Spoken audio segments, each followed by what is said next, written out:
तो dear student, आपका बहुत बहुत स्वागत है आज के इस वीडियो में।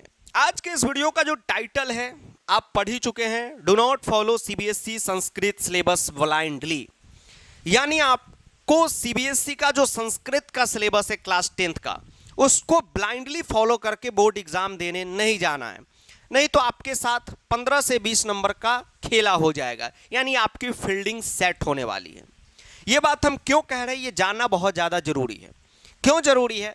जैसा कि आप जानते हैं कि स्कूलों में, कोचिंगों में या प्रो बैच में, यूट्यूब पर अब सभी जगह क्लास 10th संस्कृत की पढ़ाई स्टार्ट हो चुकी है।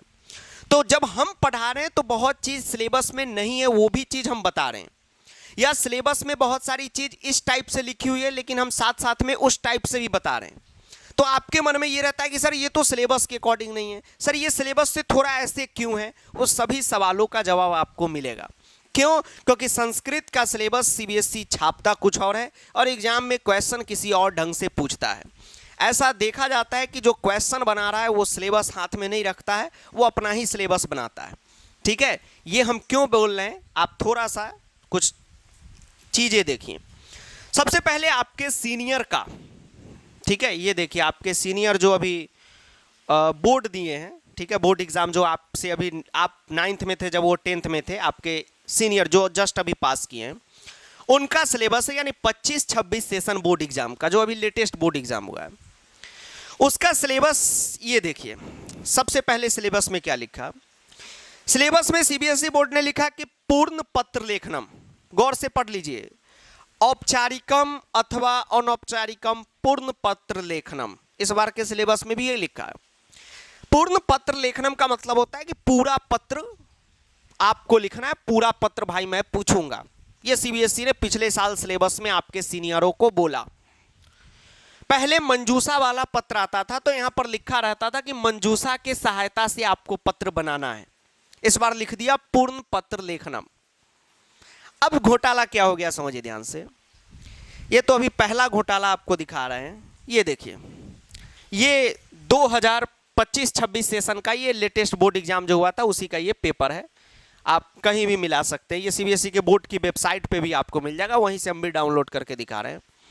ठीक है, ये देखिए पूर्ण पत्र लेखनम के जगह क्या आया, ये आया पत्र, मंजूषा वाला पत्र आया। अब क्या हो गया, जो हम लोगों के साथ पढ़ाई किए जो समझदार बच्चे थे, सबको हमने दोनों टाइप का पत्र सिखा दिया। और जब भी आप पत्र की पढ़ाई करते हैं तो आपको पहले मंजूषा वाला पत्र पढ़ाई कर लेना चाहिए, तब पूर्ण पत्रम यानी पूरा पत्र लिखना प्रैक्टिस करना चाहिए। ये तो क्लास में आपको हम बताएंगे। और पूछ दिया मंजूषा वाला, और इस बार भी पूर्ण पत्रम लिखा है लेकिन 95% चांस है वो मंजूषा वाला ही पूछेगा। ठीक है, तो बोर्ड के सिलेबस के चक्कर में आपको नहीं रहना। ये तो अभी झलक है, अभी तो आगे बहुत सारा चीज दिखाएंगे आपको। ये बात हम क्यों बता रहे हैं कि जैसे अभी सेमुसी का हम लेटेस्ट क्वेश्चन बैंक आपको ये दिए, ये सेमुसी वाला क्वेश्चन बैंक है और ये मनिका वाला है, लिंक डिस्क्रिप्शन में मिलेगा। तो आप देखिएगा इसमें पत्र लेखन क्या है, मंजूषा बेस्ड है। तो आपके मन में ये सवाल उठ रहा था कि सर ये ओल्ड पैटर्न है। ओल्ड पैटर्न नहीं है। मंजूषा वाला पत्र देने से क्या फायदा है कि आपका मंजूषा वाला भी प्रैक्टिस हो गया। और पूर्ण पत्र लेखनम का मतलब क्या है, पूरा पत्र लिखना है जिसमें ये नहीं रहेगा, बीच का कंटेंट नहीं रहेगा, सिर्फ टाइटल रहेगा। तो ये पत्र हम इसलिए क्वेश्चन बैंक में दिए कि ये भी प्रैक्टिस हो गया, और इसको गायब कर दीजिए तो टाइटल से टाइटल वाला भी प्रैक्टिस करवा देंगे। और सिर्फ टाइटल वाला छाप देते तो इसका होता प्रैक्टिस, नहीं होता। अब समझे आप दिमाग वाली बात? हाँ सर अब समझ गए। ये तो अभी झलक था, अभी अभी बहुत कुछ देखिए, अभी बहुत कुछ देखना बाकी है। अब सीबीएसई ने क्या किया, ग्रामर में रूल चेंज कर दिया। पहले ग्रामर में रूल चलता था कि 5 क्वेश्चन दूंगा भाई, और उसमें से क्या करना है तुम्हें, 4 क्वेश्चन करना है, यानी 5 प्रश्न देंगे, 4 आपको कोई भी करना है। सिलेबस में उसने लिख दिया नहीं, 1+1+1, यानी 4 क्वेश्चन देंगे और चारों करना है। अब होता क्या है ये देखिए, आपके सामने पेश है, आपके सामने अब नज़ारा पेश करते, ये देखिए, ये देखिए कितने क्वेश्चन दिया, ये देखिए 5 क्वेश्चन दिया और बोल रहा है कि कोई 4 करो। ये पिछले के पिछले साल का सिलेबस का पैटर्न देखें आप लोग। बोर्ड ने कहा कि अनुवाद में 5 क्वेश्चन देंगे, आगे डिटेल में पूरा लिखा हुआ है। बोर्ड क्वेश्चन कितना पूछता है? क्वेश्चन पूछता है 7। भले इसमें से आपको 5 ही करना था, लेकिन क्वेश्चन पूछ दिया 7। उसके बाद आपने देखा पिछले साल बोर्ड ने क्या किया, संधि, समास, प्रत्यय, हर चीज में नया नया चीज जोड़ा। जैसे स्वर संधि से मूसी में जोड़ दिया पहली बार, तत्पुरुष समास में ये सब उपपद कर्मधारय फिर से नया नया चीज जोड़ा। लेकिन नए चीज जो जोड़ा उससे क्वेश्चन नहीं पूछा भूतनी वाला, एक भी क्वेश्चन उससे पूछा ही नहीं। ठीक है, क्वेश्चन पूछा ही नहीं, देख रहे हैं, एक भी क्वेश्चन नहीं पूछा। ठीक, तो ये बच्चे को क्या किया, तंग किया। ये अपना पुराना ही पैटर्न पे चला आ रहा है।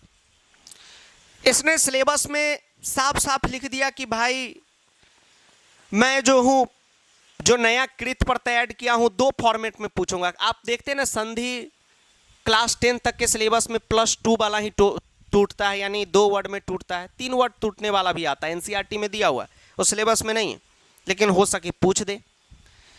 तो ये सब बातें से आपको क्या पता चलता है कि आप कभी भी सीबीएसई के सिलेबस के चक्कर में मत रहें। आप हमसे पढ़ रहे हैं तो हम जो पढ़ा रहे हैं उसको फॉलो करते रहे, बस आप सिलेबस को देखिए कि उसमें से कुछ चीज़ छूट ना जाए। बाकी जो चीज़ नया बताते जा रहे हैं उस सिलेबस के चक्कर में नहीं रहना है, उसको पढ़ते चलना है, उसको पढ़ते चलना है। ठीक, तो सभी बच्चे इसको एकदम गांठ बांधकर दिमाग में बैठा लीजिएगा, सिलेबस को लेकर कोई कंफ्यूज मत होइएगा। और जहाँ तक बुक की बात रह गई, तो बुक जो है, चाहे ये मनिका का ये बुक हरी वाली और ये लाल वाली से मूसी की, दोनों एकदम अपडेट पैटर्न पे, एकदम लेटेस्ट पैटर्न पे रेडी करके इसको लिखे हैं। और ये बुक जो है सभी बच्चे अपने पास क्वेश्चन बैंक जरूर रखिएगा। अगर आप हमसे पढ़ाई कर रहे हैं तो क्लास करने के बाद क्वेश्चन बैंक हमारा वाला बनाइएगा। इसका क्या फ़ायदा होता है ये आप अपने सीनियर से जरूर पूछिएगा। अगर वो बोले लेने के लिए तो आप जरूर लीजिएगा, नहीं बोले तो बिल्कुल नहीं लीजिएगा, ये बात हम कह रहे हैं। आप अपने एक बार सीनियर भैया दीदी से पूछेगा। हालांकि क्वेश्चन बैंक के बारे में थोड़ा सा आपको बता दे, थोड़ा प्रमोशन कर लिया जाए, लेकिन फैक्ट आपको बता रहे हैं। जैसे बच्चों संधि टॉपिक है, मान लीजिए, तो संधि का क्लास आप कहते रहते कि सर बैच में नहीं पढ़ रहा हूँ तो मेरा होगा कि नहीं होगा कंप्लीट। क्यों नहीं होगा? हमने जैसे अभी चैप्टर से स्टार्ट किए तो चैप्टर 1 से मूसी का भी पढ़ा दिए, चैप्टर 1 मनिका का भी पढ़ा दिए। अब आपको क्या करना है कि क्वेश्चन बैंक, मनिका वाले इस क्वेश्चन बैंक से, सेमूसी वाले इस क्वेश्चन बैंक से, चैप्टर 1 के जितने भी क्वेश्चन आंसर सीबीएसई अंकल पूछ सकते हैं, बना सकते हैं, वो सभी इसमें दिया हुआ है। आप प्रैक्टिस कर लीजिए। 2 से 3 बार प्रैक्टिस कर लेने से इस बुक से क्या फायदा होगा कि 80 नंबर में से 60 से 65 नंबर के सवाल हूबहू इसी बुक से दिखेंगे। और एक चीज आपको पता है कि सेमूसी की बुक तो पिछले 3-4 सालों से आ रही है, मनिका की 2 सालों से आ रही है। हम चाहते तो एक ही बना देते, क्लास 10 लिखकर सेल कर देते, लेकिन नहीं। सीबीएसई के फील्ड में पहली बार कोई ऐसी बुक है जो सेमूसी के लिए अलग, मनिका के लिए अलग, कोई पब्लिशर में ऐसा नहीं है। अब धीरे धीरे लोग इसी को 2 पार्ट में छाप के आपको बेवकूफ़ बना रहे हैं। जैसे कुछ लोग कहते हैं कि प्रीवियस 10 ईयर संस्कृत की, जबकि सेमूसी का सिस्टम 2021 में कोरोना वायरस से 1 साल पहले लागू ही हुआ, और उस समय तो एग्जाम भी नहीं हुआ। तो 10 ईयर का तो एग्जाम ही नहीं हुआ, तो क्वेश्चन कहाँ से आ जाएगा भाई? बताइए, क्या जमाना आ गया। तो आप जेन्युइन क्वेश्चन बैंक से इससे प्रैक्टिस करके जाइए। उसके बाद आप पढ़ते रहें, व्हाट्सएप ग्रुप में ज्वाइन कर लीजिएगा। हर हफ्ते 1 शॉट आ रही है, उसको पढ़ते रहें और बिल्कुल टेंशन न ले। संस्कृत की कंप्लीट तैयारी 0 लेवल से हम करा रहे हैं। क्वेश्चन बैंक के साथ एक और चीज़ आपको मिलता है, आप क्वेश्चन बैंक से प्रैक्टिस करके एग्जाम देने जाइए और आप कह दिए कि सर बुक काम का नहीं है, तो इस बुक का जो कीमत है उसका 20 गुना रिफंड हमारे तरफ से मिलेगा। पब्लिकेशन नहीं देगी, ऑथर देगा, यानी आयुष कुमार आपको देगा। ठीक है, तो आप पढ़ते रहें, टेंशन ना ले। और एक फाइनल इस वीडियो का कंक्लूजन यही बता रहे हैं, ठीक है, ज़्यादा आज इंग्लिश हो रही है, कि बच्चों आपको क्या काम करना है, कभी भी इसको फॉलो अप, इसको बस देखना है, लेकिन इसी के भरोसे नहीं रहना। इसका डिटेलिंग यहाँ लिखा रहता है, ठीक है, ये सब डिटेल, ये सब बच्चा नहीं पढ़ता है, लेकिन मेन बात इसी में बोर्ड लिख देता है। पत्र लेखन की बहुत सारी बात इसमें लिख दिया था, इसलिए वो गड़बड़ कर दिया। तो हमें इस बात का ध्यान रखना है, ठीक है। चलिए, तब तक के लिए जय हिंद, वंदे मातरम, आदाब, नमस्कार, सत श्री अकाल, प्रणाम, धन्यवाद। वीडियो को दोस्तों के साथ, बाबू सोना के साथ और मोहल्ले वाले अंकल जी के साथ भी शेयर